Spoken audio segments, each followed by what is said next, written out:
अस्सलाम वालेकुम दोस्तों। आप लोगों को याद होगा मैंने अपने पिछले एक प्रोग्राम में आप लोगों से कहा था कि अगर आप लोग इस्लामाबाद में इन्वेस्टमेंट करना चाह रहे हैं स्पेशली प्रॉपर्टी पे, तो आप कुछ दिन ठहर जाएं, क्योंकि एक ऐसी लिस्ट तैयार होने वाली है। उसके बाद आप लोगों को पता चल जाएगा कि आपने कौन से प्रोजेक्ट पे इन्वेस्ट करना है या कौन से प्रोजेक्ट पे इन्वेस्ट नहीं करना।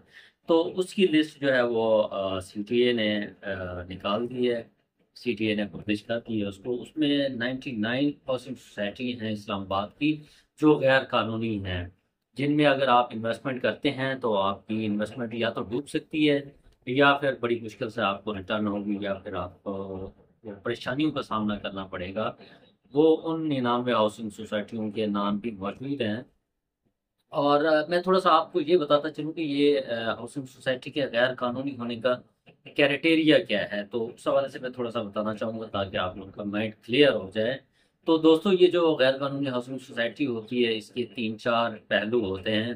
कि एक हाउसिंग सोसाइटी का प्रोजेक्ट लॉन्च किया जाता है, उससे पहले उसका एक एनओसी लिया जाता है सीटीए से। तो एनओसी अगर लिया जाता है, अगर एक हाउसिंग सोसाइटी का जो मालिक है वो एनओसी लेता है, उसके लिए अप्लाई करता है 100 कनाल के लिए कि मैं 100 कनाल पे फार्म हाउस बनाना चाहता हूँ या मैं रेजिडेंशियल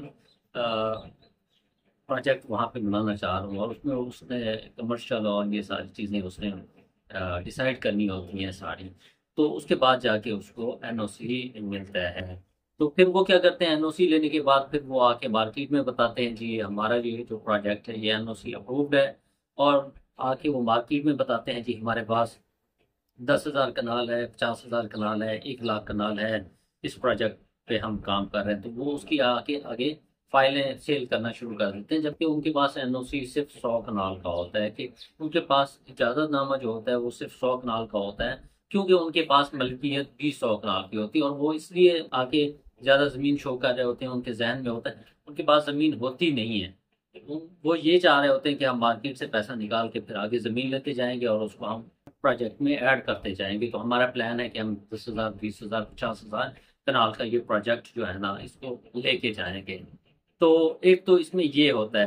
दूसरा ये होता है कि ये लोग एनओसी के लिए अप्लाई तो कर देते हैं, अभी एनओसी का प्रोसेस कंप्लीट नहीं हुआ होता। तो ये मार्केट में जाके अपना प्रोजेक्ट को उसकी मार्केटिंग शुरू कर देते हैं। मार्केटिंग शुरू कर देते हैं और वहाँ जाके जहाँ इनके पास साइट होती है वहाँ थोड़ी बहुत वहाँ मशीनरी भी जाके लगा देते हैं, जिससे हल्का फुल्का काम भी शुरू हो जाता है। तो वो कहते हैं जी हमारा जो है ना एनओसी का भी प्रोसेस 1-2 दिन में कंप्लीट हो रहा है और हमारे पास काम भी शुरू हो गया है, हमें इजाज़त मिल गई है। लेकिन वो एनओसी उसका अप्रूव नहीं हुआ होता। तो एक तो ये तरीका कार होता है। अच्छा, दूसरा ये होता है कि जब वो एक एनओसी तो ले चुके होते हैं लेकिन वो गवर्नमेंट के एसओपीज को फॉलो नहीं कर रहे होते। तो उसके बाद जब गवर्नमेंट देखती है, जब सीडीए देखती है कि ये जो प्रोजेक्ट है, ये जो इन्होंने टर्म्स कंडीशंस तय की हैं ये उसको वायलेट कर रहे हैं, तो वो उनका एनओसी कैंसिल कर देते हैं।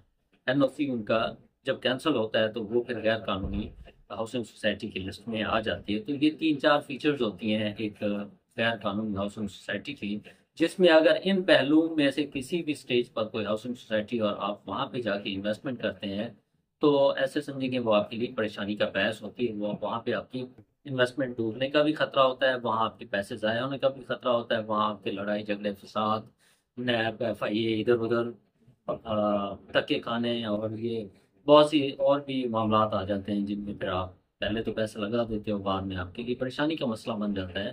तो उस हवाले से 99 हाउसिंग सोसाइटियों की जो है वो नाम सीडीए ने पब्लिश किए हैं। वो मैं इंशाल्लाह अपने नए प्रोग्राम में आपको पूरी 99 हाउसिंग सोसाइटियों के नाम बताऊंगा। और आपको वो भी प्रोजेक्ट्स बताऊंगा इस्लामाबाद के जो बिल्कुल रियल हैं, जहां आप आंखें बंद करके इन्वेस्टमेंट कर सकते हैं, ताकि आप वहां पे इन्वेस्टमेंट करें तो वो लीगल भी है और वहां पे आपकी इन्वेस्टमेंट सिक्योर भी है, सेफ भी है। और ये जो 99 हाउसिंग सोसाइटी हैं, अगर आप इनमें इन्वेस्टमेंट करते हैं तो फिलहाल मेरे ख्याल में वो हाउसिंग सोसाइटी हैं इस स्टेज पे नहीं है कि वो आपको कोई चीज़ें डिलीवर कर सकें या आपके पैसों को वो सही तरीके से यूटिलाइज कर सकें या आप उसका सही आउटपुट दे सकें। तो मेरी तजवीज़ तो यही है कि आप फिलहाल जो है ना आप अपनी इस ख्वाब को अपने तक रखें। जो रियल हाउसिंग सोसाइटी हैं आप बेशक उस उनकी तरफ मूव करें। वो बेशक थोड़ा सा आपको महंगी अब वहाँ पे चीज़ें मिलेंगी, लेकिन ये रियल होंगी। आपको पता होगा कि आपके पैसे डूबेंगे नहीं, बल्कि आपके पैसे जो आपने आज इन्वेस्ट किए हैं वो कल पे बढ़ जाएंगे। आपको किसी किस्म का नुकसान नहीं होगा, लॉस नहीं होगा। तो इंशाल्लाह अगले प्रोग्राम में मैं आपको बताऊंगा वो इन्वेस्टमेंट हाउसिंग सोसाइटियाँ कौन सी हैं, और जो रियल सोसाइटी हैं इस्लामाबाद की वो कौन कौन सी हैं जहां आप आंखें बंद करके इन्वेस्टमेंट करते हैं। तो इंशाल्लाह मिलते हैं अगले प्रोग्राम में, तब तक इजाज़त चाहता हूँ। अल्लाह हाफिज़।